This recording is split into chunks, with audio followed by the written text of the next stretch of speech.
Hi, my name is Kathryn Kampovsky. I'm here with DesireList, and I am a model and a painter. I have with me some of my favorite beginner's art supplies that every artist needs to have. So first brand I want to shout out is Loft. This is a brand that's carried at Michael's, and they have some of the best cost-efficient oil painting supplies, including this, which is basically disposable palettes, so you don't buy a nice palette, forget to clean it, and ruin a $40 palette.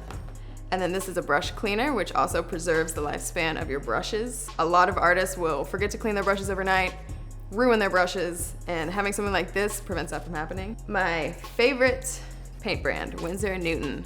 This is less expensive than Gamblin, which is like the top brand, but much better in my opinion. And these colors particularly are staples if you paint portraits, because these are kind of necessary for skin tones.